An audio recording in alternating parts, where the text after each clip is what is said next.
యేసుక్రీస్తు ప్రభువారు శిలలో పలికిన 7 మాటలను మీ అందరికీ పరిచయం చేయడానికి ప్రభు అయిన యేసుక్రీస్తు వారు నాకు ఇచ్చిన ఈ అవకాశాన్ని బట్టి ఆయనకే సమస్త మహిమ కలుగునుగాక.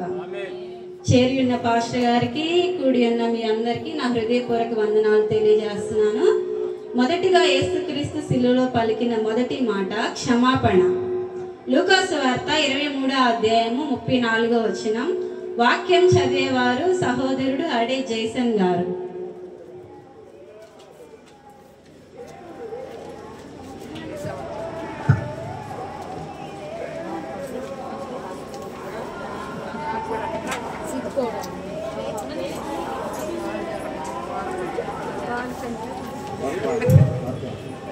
సువార్త వాక్య భాగం లూకాసు వార్త 23వ అధ్యాయము 34వ వచనం. యేసు తండ్రి వీరేమి చేయుచున్నారో ఎరుగురు గనుక వీరిని క్షమించమని చెప్పాను. వారు ఆయన వస్త్రములు పంచుకున్నటకై చీటులు వేసి.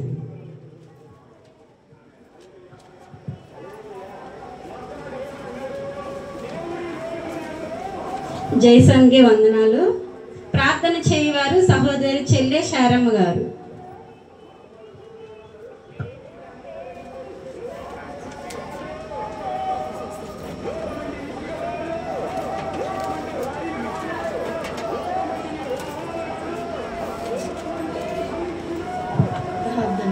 పరిశుద్ధుడా, ప్రేమగల తండ్రి, ఆయన నీ ఘనమైన అతి శ్రేష్టమైన నామమును బట్టి స్తోత్రాలు చెల్లిస్తున్నాను నాయన. ఇదిగో ప్రభా, ఆయన 33 సంవత్సరాలు మీరు అద్భుతాలు చేసిన ప్రభా, ఎంతో గొప్ప దేవుడు ఈ లోకానికి వచ్చి నా తండ్రి ఈ లోకంలో ప్రభా నశించిన దాన్ని వెతికి రక్షించడానికి వచ్చావు నాయన. బలి పశువుగా బలివైపోయావు ప్రభా, నీకు స్తుతులు స్తోత్రము నాయన. ఇదిగో నాయన నీ సిలువలో ప్రభా ఆకాశానికి భూమికి మధ్యన విరేలాడొచ్చు నా తండ్రి. 7 మాటలు పలికావు ప్రభా, మమ్మల్ని క్షమించమని కోరుకున్నావు దేవా, నీకు స్తుతులు వందనాలు. 7 మాటలు చెప్పే నీ బిడ్డలందరినీ ప్రభా మీరు ఆశీర్వదించండి, దీవించండి. బిడ్డలకు మంచి జ్ఞానమును తెలివిని దయచేయండి నాయన. బిడ్డల పక్షాన్ని మీరు ఉండండి ప్రభా, నీకు స్తుతులు వందనాలు. వినుచుండగా ప్రభా చేరి వచ్చిన బిడ్డలందరి హృదయాలు మీరు మీ వైపు త్రిప్పుకోండి నాయన. నీకు స్తోత్రాలు వందనాలు నా తండ్రి. మహిమా ఘనత ప్రభావాలు మీరు పొందుకోమని, ఈ స్థలంలో మీరు మాత్రమే ఉండమని, నీ ఆత్మ సంచారము ప్రభు ఈ స్థలములో కుమ్మరించమని, మహిమా ఘనత ప్రభావాలు తెచ్చుకోమని యేసయ్య పరిశుద్ధ నామములు కొద్ది మనవులు అడిగి వేడుకుని ప్రార్థన చేయుచున్నారు పరమ తండ్రి.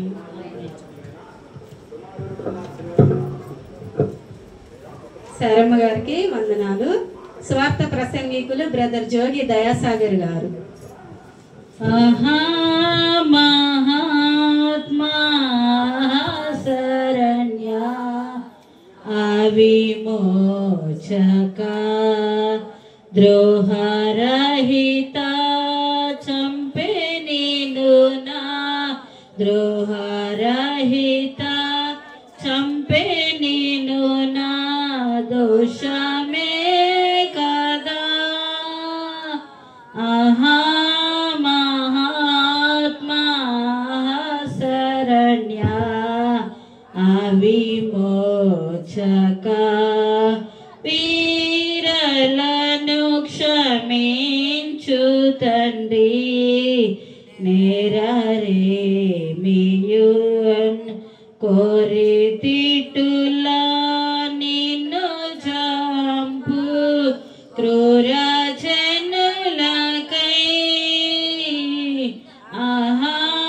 మహాత్మా శరణ్య అవిమోచక. ప్రభువును లోకరక్షకుడైన క్రీస్తు యేసు నామములో మీ అందరికీ నా వందనములు. ఇక్కడ కూర్చున్న నీకు వందనములు. పాస్టర్ గారికి నా వందనములు.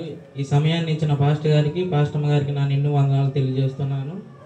ఫస్ట్ మాట ధ్యానం చేసుకునే ముందు చిన్న ప్రార్థనతో ఈ కార్యక్రమాన్ని ప్రారంభం చేసుకుందాం. మహాపరిశుద్ధుడ, ప్రేమగల మా తండ్రి, నీ దివ్యమైన పాదములకు వేలనేని స్థుతులు స్తోత్రములైనా ఈ మొదటి మాటలను ధ్యానించుటకు నాకు ఈ అవకాశాన్ని ఇచ్చిన నీకు వందనాలు, నీకు స్థుతులు ప్రభా. అయ్యా, ఏ వాక్యం అయితే విత్తపోతున్నానో ఆ వాక్యాన్ని ఫలించే భాగ్యాన్ని దయచేయమని యేసు నామంలో అడిగి వేడుకుంటున్నా మా ప్రియ పరలోకపు తండ్రి. లూకాసు వార్త 23వ అధ్యాయము 34వ వచనాన్ని చదవగలరా? తండ్రి వీరేమి చేయుచున్నారో వీరెరుగరు గనుక వీరిని క్షమించమని చెప్పాను. వారు ఆయన వస్త్రములు పంచుకొనుటకై చీట్లు వేశారు. యేసు ప్రభు వారు శిలువలో వేలాడుతూ పలికిన మొదటి మాటగా యేసు తండ్రి వీరేమి చేస్తున్నారో వీరు ఎరుగరు గనుక వీరిని క్షమించమని చెప్పాను.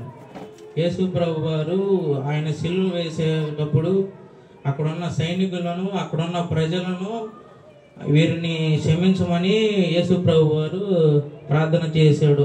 అలాంటి క్షమాపణ మనం కూడా కలిగి ఉన్నామో లేదో మనం ఒకసారి పరిశీలన చేసుకోవాలి. మనం క్షమించగలుగుతున్నామో లేదో ఒకసారి ఆత్మ పరిశీలన చేసుకోవాలి. యేసు ప్రభు వారు 33.5 సంవత్సరాలు మనిషిగా ఈ లోకంలో ఉన్నప్పుడు క్షమా సువార్తను ప్రకటించాడు. అలాంటి క్షమా సువార్తను మనం ప్రకటించే వారిగా ఉన్నామో లేదో మన ఆత్మ పరిశీలన చేసుకోవాలని కోరుకుతున్నాం.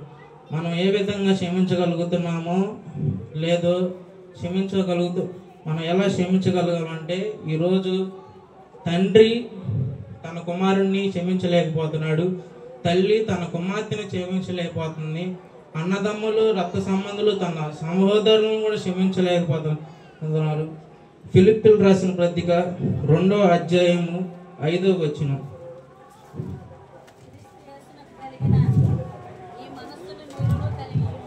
క్రీస్తు యేసుకు కలిగిన ఈ మనసును మీరును కలిగి ఉండండి.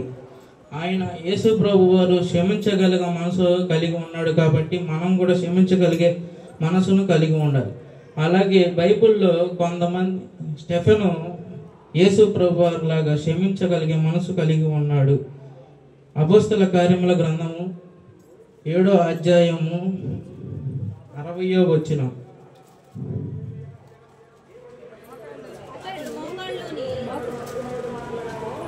చదవండి.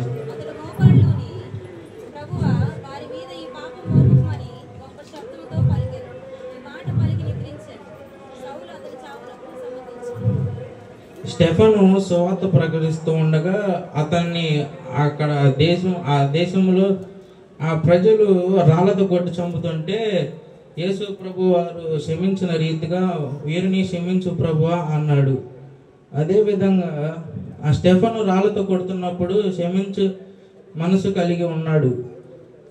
ఒక అమెరికా దేశం నుండి ఒడిశా ప్రాంతానికి వెహంస్టీన్స్ అనే వారి కుటుంబం ఒరిస్సా ప్రాంతానికి పరిచయం చేయడానికి ఈ ఒరిస్సా ప్రాంతానికి వచ్చినప్పుడు వారు వెహంస్టీన్స్ వారి 2 కుమారులు అక్కడ కారులో నిద్రిస్తున్నప్పుడు వాళ్ళ ముగ్గురిని కారులో తగలబెడతారు. అప్పుడు వారు తగలబెట్టినప్పుడు అక్కడ ఏం జరుగుతుందంటే, అక్కడ కోర్టులో వారిని తీసుకొచ్చినప్పుడు వెహంస్టీన్స్ భార్యతో చెబుతారు, అమ్మ ఏం శిక్ష వేయాలి మీకు అని అంటే, వారి మీద ఏం శిక్ష వేయొద్దు అని అక్కడ వెహంస్టీన్స్ భార్య చెబుతుంది. యోహాను సువార్త 8వ అధ్యాయము 17వ వచనం. అక్కడ వ్యభిచారం గల స్త్రీని మనం చూస్తాం. అక్కడ వ్యభిచారం గల స్త్రీ వ్యభిచారం గల స్త్రీని యేసు ప్రభు వారు క్షమించగలుగుతున్నాడు. దేవుడు ఎంత ఘోర పాపినైనా క్షమించగలుగుతున్నాడు. కానీ మనం క్షమించగలిగే మనసు మనలో ఉందా, క్షమించగలుగుతున్నామా అని ఈ వాక్యం ద్వారా తెలియజేస్తున్నాను. మత్తయి సువార్త 5వ అధ్యాయము 44వ వచనం.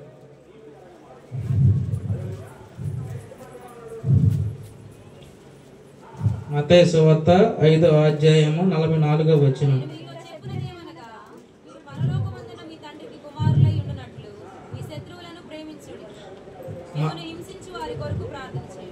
మనం మన శత్రువులను ప్రేమించే వారిగా ఉండాలి. మమ్మల్ని హింసించే వారి కొరకు మనం ప్రార్థన చేయాలి. మన కోసం మనమే ప్రార్థన చేసుకోం, హింసించే వారి కొరకు మనం ఏం ప్రార్థన చేస్తాం? అదేవిధంగా మత్తయి సువార్త 6వ అధ్యాయం 14వ వచనంలో పరలోక ప్రార్థనలో కూడా యేసయ్య క్షమించడం గురించి మనకు నేర్పించాడు.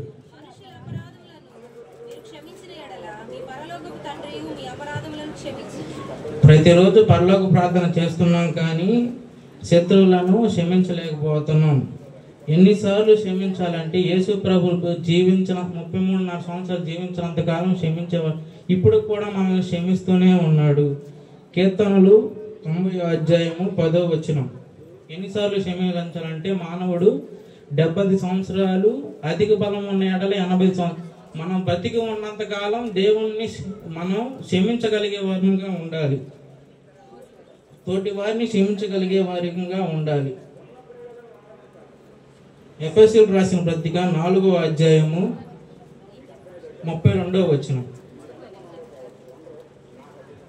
కానీ ఎడల ఒకడు దయగలిగి కరుణాహృదయులై క్రీస్తునందు దేవుడు మిమ్మల్ని క్షమించిన ప్రకారము మీరును ఒకరినొకరు క్షమించుడి. దయగలిగి కరుణ హృదయులై ఉండడి, క్రీస్తు మిమ్మల్ని క్షమించిన ప్రకారం మీరును ఒకరినొకరు క్షమించుడి.